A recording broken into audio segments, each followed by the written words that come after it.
Sabi ng ibang mga content creator na pwede po itong ihalo-halo with different products. Kung nakakaloka kayo makati-kate, magkaka-rashes, mai-irritate. Pero I would highly suggest, I would highly suggest na Pambansang tinipid, Sir Lawrence ang galing.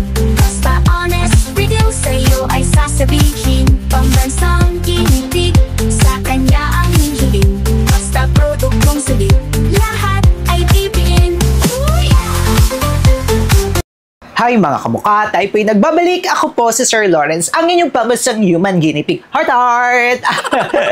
Para po sa video natin ngayong araw na ito, very trending po ang product na ito from Thailand at ang dami sa inyo ang nagpapa-review nito mga kamukha. Ngayon, hihimay-himayin natin at ibibigay ko po ang aking thoughts and at the same time ang aking experience dito sa The e.l.f. Nano White Dose Premium White Plus! Ayan, nano whitening po siya ng The e.l.f. Pag-uusapan natin siya mga kamukha. By the way, ang dami-rami pong peke nito. Kaya make sure na bumili po kayo sa legit shop. Maglalagay po tayo nandiyan po sa ating basket. Nasa cart po natin yan. And at the same time, nasa description box sa baba. Dito po sa ating channel, makakasiguro po kayo. Legit shops nga po ang ating ilalagay kasi may research team po tayo.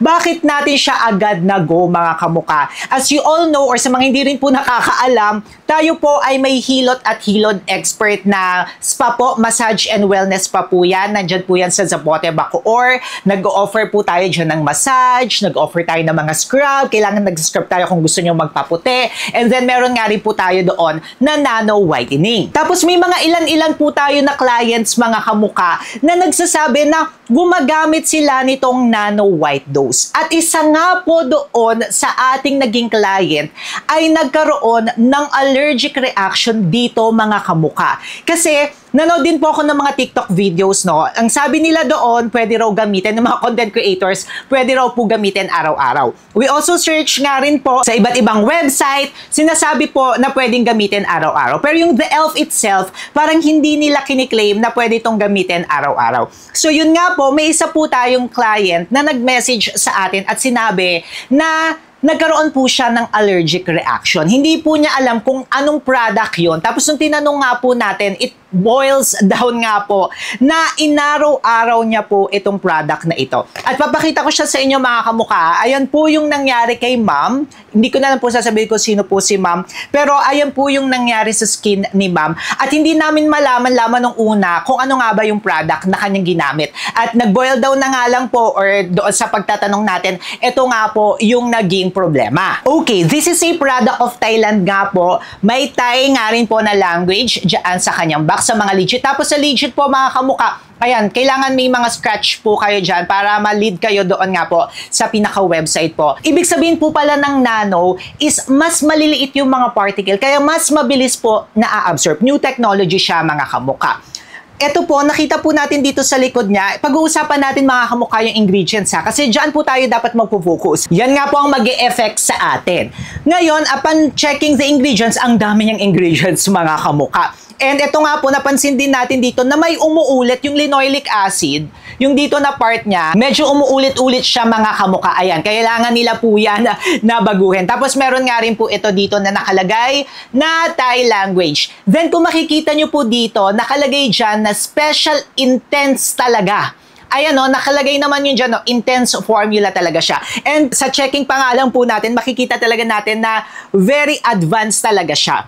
Tapos, eto nga po, chine-check nga rin po natin yung website. Ang nakalagay dito, meron po siyang 14 active ingredients. Itong 14 na active ingredients na ito ay very potent talaga siya mga kamukha. Kasi may vitamin C po ito, may nano white, may arbutin siya, may alpha-arbutin, which is really talagang nakaka-scrub or nakaka-peel po yan, exfoliate talaga yan mga kamukha. Tapos may mga nilagay pa sila ditong mga acid. Ayan, may blood orange pa. Pero according to them nga rin po, nilagyan po nila ito ng ingredients na pag-hydrate and pag-moisturize ng ating skin, katulad ng hyaluronan 16 na multi-complex. Meron nga rin po ito na glycerin, skin barrier enhancer. Kaya sinasabi po nila na makakabalance nga po talaga siya mga kamuka. Ako to be honest, meron nga po kaming nano whitening sa atin spa nga po at nagtry talaga rin ako ng iba't ibang mga products at sabi ko talaga sa manufacturer natin na kailangan po is best for all skin types. Yung tipong makaka-exfoliate siya pero at the same time hindi siya irritating sa skin kasi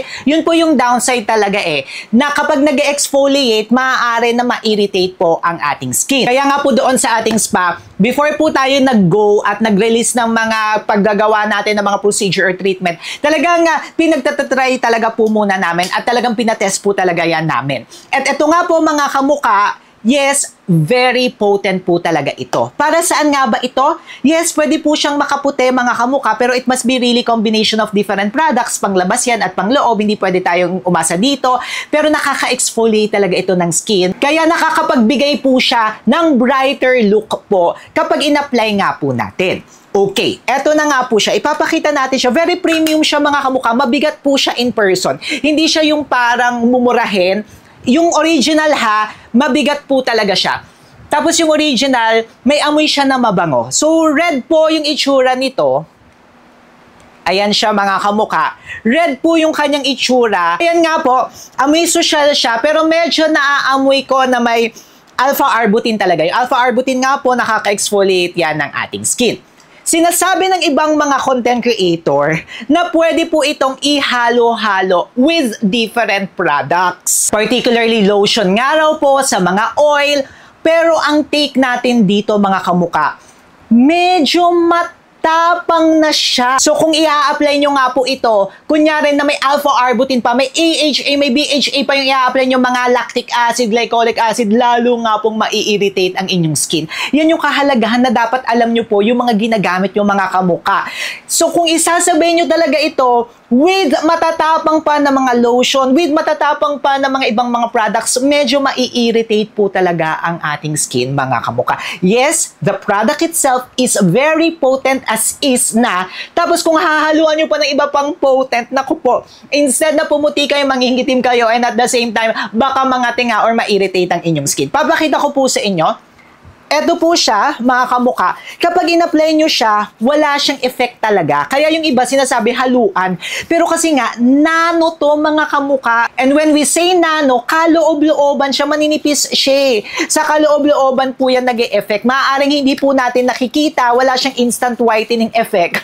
Pero yung kaloob-looban po, ang kanya talagang tina-target mga kamuka. So, ayan po siya. Wala siyang instant whitening. Hindi siya yung katulad talaga ng ibang mga lotion. Kaya sinasabi ng iba, lagyan ng lotion, lagyan pa ng ibang mga cream, bleaching cream. Diyos ko, nakakaloka kayo Nakakaloka kayo mga kabuka Kung lalagyan nyo po ito ng lotion, yes, pwede po siyang lagyan ng lotion. Pero yung lotion na hindi po dapat na sobrang tapang din katulad po nito or sobrang potent. Kunyari, maganda po ito kapag sa umaga nyo ilalagay, haluan nyo po siya ng sunscreen po na lotion. Katulad kunyari nitong Sabelo po, na serum lotion with SPF 50 po yan o with hyaluronic acid pa yan. Kaya perfect na perfect po itong dalawa. Ayan, pag hahaluin nyo, yan ang pwede. Pero kunyari ito, plus talagang ilalagay nyo pa siya sa kojic acid, ilalagay nyo pa siya sa mga matatapang AHA, BHA, alpha-arbutin, masisira ang skin nyo mga kamuka. So ito, konti na nga lang po ito Pero yan, kung gusto nyo po na sa umaga nyo siya ilalagay, yan po ang ihahalo or ikakabit nyo. Huwag kayo basta-basta na lang maglalagay mga kamuka. Nakakaloka kayo. Nakakaloka talaga kayo. So, ayan siya. Pwede siyang ganyan mga kamuka. Pero I would highly suggest, I would highly suggest na sa gabi nyo po ito gamitin. Bakit? Kasi ako po, I tried this. Ako nga po ang pambansang human guinea pig nyo. I tried this na gawin araw-araw or gamitin po araw-araw sa buo kong katawan except sa face. Ayoko po siyang gamitin sa face kasi masyado po siyang potent. I tried this na gamitin araw-araw sa umaga po mga kamuka at ang nangyari po sa akin, nag-rashes din po ako. Ayan po yan mga kamuka. I am very honest po dito sa ating channel. Huwag nyo po siyang gamitin araw-araw. Kasi kapag ginamit nyo nga po yan araw-araw, magkakaroon po kayo ng mga kate-kate, magkaka-rashes, mai-irritate nga po ang ating skin. Huwag nyo po siyang araw-arawin mga kamuka. Kasi ito nga po ay nakaka-exfoliate. So para kayo nagsascrub araw-araw, hindi po pwede mag-scrub araw-araw mga kamukha. Kaya naloloka na lang ako sa mga kamukha natin na basta-basta na lang try ng try. Instead nga po na pumuti kayo, mas lalo kayo mangingitim. Huwag kayong magre-reklamo na, sir, lalo kong nangitim. Kasi nakakaloka kayo eh. So kapag ginamit nyo po ito araw-araw mga kamukha, may tendency talaga na ma-irritate, magka-rashes, and mangitim po kayo. Yes, pwede po siyang gamitin sa gabi or sa umaga, basta lalagay po kayo ng sunscreen. Pero mga kamukha, huwag nyo po itong gagamitin araw-araw. Pwede nyo po siyang gamitin siguro mga twice or thrice a week lamang po, tapos sa gabi lamang po siya or every other day. Pero huwag nyo po siyang gagamitin araw-araw para naman makahinga ng lalo ang ating skin. Pero kung gusto nyo talaga siyang gamitin sa umaga, hindi ko kayo mapigilan, di ba? Apply kayo ng sunscreen mga kamukha. Or kung gusto nyo man ng tone-up effect, kasi wala po itong tone-up effect mga kamukha eh. Hindi kayo mamumuti agad or walang instant brightening. Pwede naman gumamit kayo ng mga tone-up lotion. Katulad po nito, yung sa Manix, yung kanya pong ingredients, okay naman siya kapag pinaghalo dito. Kasi may mga Centella asiatica, may mga glycerin, hindi siya yung ganun katapang, katulad ng iba na mga whitening lotion. So, hindi mai-irritate po ang ating skin. So, katulad niyan, kung gusto nyo ng instant na magbabrighten ng inyong skin, ayun, agado. Kung gusto nyo ng instant na magbabrighten ng inyong skin, pwede naman po siya. Pero I would highly suggest na sa gabi nyo ito ay gamitin para lumabas talaga yung full potential ng product, mga kamukha. Para pagdating nyo sa umaga, sunscreen na lamang po kayo. Yun, wag nyo kakalimutan na wag magsa-sunscreen, na kailangan natin magsa-sunscreen mga kamukha. So, ayan siya. This product is very potent, kaya kailangan po talaga natin na gamitin siya ng tama. Kapag hindi po natin siya ginamit ng tama mga kamukha, yun nga po, magkakaroon po talaga tayo mga kamukha ng rashes. Pwede rin po na mag-patch test muna tayo, at least 30 minutes po, lagay nyo siya dyan. 5 minutes to 30 minutes, kapag nangate or nagkaroon ka ng rashes, itigil nyo na po yan. Kaya ito, okay naman siya mga kamukha, pero yun nga po, huwag kayo basta-basta gagamit. Ang dami ngayon umuuso na mga ganito. Naku huwag kayong basta-basta gagamit mga kamukha. Make sure na inaalam nyo muna maigi. Kayo, ano ba yung masasabi nyo dito or ano yung thoughts nyo mga kamukha dito sa The e.l.f. na Nano White Dose na Whitening Serum? Mag-comment kayo dyan sa baba. Syempre, magkwentuhan nga po tayo. At kung gusto nyo pong mapanood yung pagpapuputi po natin panglabas at pangloob, may separate video po tayo.